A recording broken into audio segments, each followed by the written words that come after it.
दोस्तों, आज के इस वीडियो में मैं आपको श्री राम के उन 5 शक्तिशाली गुणों के बारे में बताने वाला हूं जिसने राम को श्री राम में बदल दिया। और अगर आप भी श्री राम के इन 5 गुणों को अपने जीवन में उतारते हैं तो ये दुनिया आपका भी सम्मान करना शुरू कर देगी। तो चलिए बिना वक्त गवाए वीडियो की शुरुआत करते हैं। पहला गुण जो आपको भगवान श्री राम से सीखना चाहिए वो है बैलेंस्ड माइंड, यानी कि संतुलित दिमाग। राम राजा बनने वाले हैं और अचानक से उनके पिता की ये घोषणा आती है कि राम को 14 वर्षों का वनवास दिया जाता है। एक ही क्षण में राम राजा से वनवासी बन गए। कैसा लगेगा अगर आपके साथ ऐसा हो? क्या आप विद्रोह नहीं करेंगे?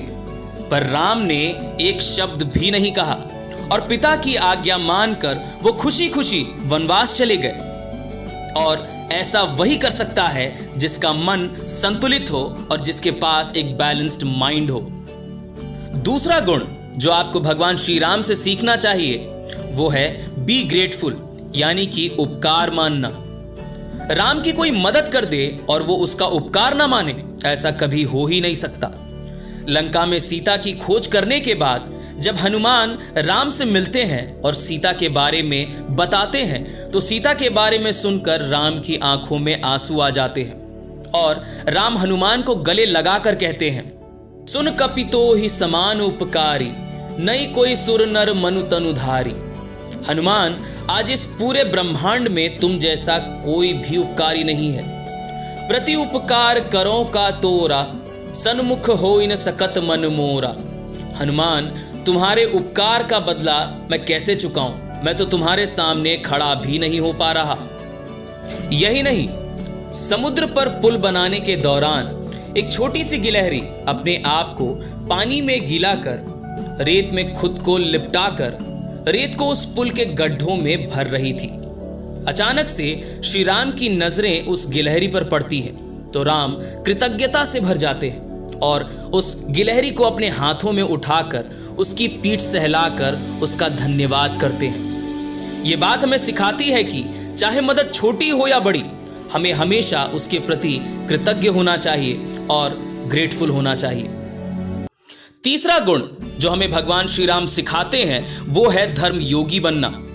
धर्म योगी वो होता है जिसने अच्छे और बुरे कर्मों में अंतर समझ लिया हो, जिसने बुरे कामों को छोड़कर अच्छे कामों में महारत हासिल कर ली हो।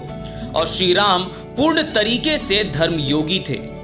तमाम परेशानियों के बावजूद राम अपने धर्म से कभी नहीं हटे। पुत्र हो, भाई हो, पति हो, मित्र हो, योद्धा हो या राजा हो, राम ने अपने हर रोल में अपना बेस्ट दिया और दुनिया के सामने एक आदर्श स्थापित किया। पिता के वचन को पूरा करने के लिए राम मुस्कुराते हुए जंगल चले गए। भरत को जैसे ही इस बारे में पता चला वो भी राम के पीछे दौड़े चले आए और सारा राजपाट उनको लौटाने लगे, पर राम ने इसे लेने से इनकार कर दिया। और दोनों भाई इस बात पर लड़ रहे हैं कि ये सारा राजपाट तुम्हारा। एक भाई कहता है कि तुम राज करो, मैं जंगल में रहूंगा, तो दूसरा भाई कहता है नहीं, तुम राज करो, मैं जंगल में रहूंगा। मनुष्य जाति के इतिहास में भाई प्रेम का ऐसा उदाहरण शायद ही कभी देखने को मिलता है। पति धर्म ऐसा निभाया कि सीता को रावण के चंगुल से निकाल कर ले आए। राजधर्म ऐसा निभाया कि आज भी हम अपने देश में राम राज का सपना देखते हैं। राम ने अपनी पूरी लाइफ में एक ऐसा स्टैंडर्ड सेट किया जिसे अगर हम फॉलो करें तो हम भी अपनी लाइफ में ग्रेटनेस को अचीव कर सकते हैं। अगर आप एक स्टूडेंट हैं तो आपका धर्म यह है कि आप अपने सब्जेक्ट में कड़ी मेहनत करके मास्टरी हासिल कर सकें। और अगर आप जॉब करते हैं तो आपका धर्म यह है कि आप पूरी ईमानदारी से और पूरी निष्ठा से अपनी कंपनी के लिए काम करें। चौथा गुण जो आपको श्री राम से सीखना चाहिए वो है पेशेंस, यानी कि धैर्य। जिस तरह से सूरज के अंदर उसका प्रकाश समाया हुआ है और सूरज को उसके प्रकाश से कभी भी अलग नहीं किया जा सकता, उसी प्रकार राम के रोम रोम में धैर्य समाया हुआ है। 14 साल का वनवास, वो भी एक राजकुमार के लिए, कभी सफल ना हो पाता अगर राम के अंदर धैर्य ना होता। समुद्र में पुल बनाकर लंका जाना, वहां से सीता को रावण के चंगुल से छुड़ा कर लाना, यह भी कभी सफल ना हो पाता अगर राम के अंदर धैर्य ना होता। जब भी परिस्थिति आपके विपरीत हो, आपको हमेशा धैर्य बनाए रखना चाहिए। अगर आप भी जीवन में धैर्य को जगह देंगे, अगर आप पेशेंस को मेंटेन रखेंगे, तो आप भी अपने जीवन में सफल जरूर बनेंगे। पांचवा गुण जो आपको भगवान श्री राम से सीखना चाहिए वो है रिस्पेक्ट टू ऑल, यानी सबका आदर करो। दूसरों का आदर करना, दूसरों का सम्मान करना, ये गुण राम के अंदर कूट कूट कर भरा है। अयोध्या की जनता राम से बहुत प्यार करती थी। वो चाहते तो अपने पिता की बात ना मानकर अयोध्या के राजा बन सकते थे, पर उन्होंने कभी भी अपने पावर और अपने डेजिग्नेशन का गलत इस्तेमाल नहीं किया और अपने पिता का सम्मान करते हुए वन चले गए।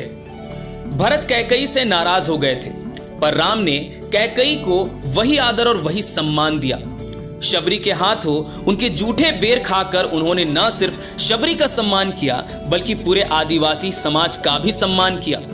यहां तक कि राम ने अपने शत्रु तक का सम्मान किया, और जब रावण आखिरी सांसें ले रहा था तो लक्ष्मण को उनके पास भेज दिया ज्ञान पाने, और इससे राम ने पूरे दुनिया को यह संदेश दिया कि व्यक्ति बुरा नहीं होता, अगर बुरे होते हैं तो उसके कर्म होते हैं। तो दोस्तों, ये थे श्री राम के वो 5 पावरफुल क्वालिटीज जिसे अपनाने से कोई भी राम जैसा आदर्श पुरुष बन सकता है। इन 5 गुणों में से आपके पास कौन सा गुण मौजूद है, मुझे कमेंट में जरूर बताएं। और अगर वीडियो पसंद आई हो तो इस वीडियो को लाइक करना और शेयर करना ना भूलें। और ऐसी ही जीवन को बदल देने वाली वीडियोस देखने के लिए विदुकेशन को तुरंत सब्सक्राइब कर लें। मिलते हैं अगली वीडियो में। आपका कीमती समय देने के लिए बहुत बहुत धन्यवाद।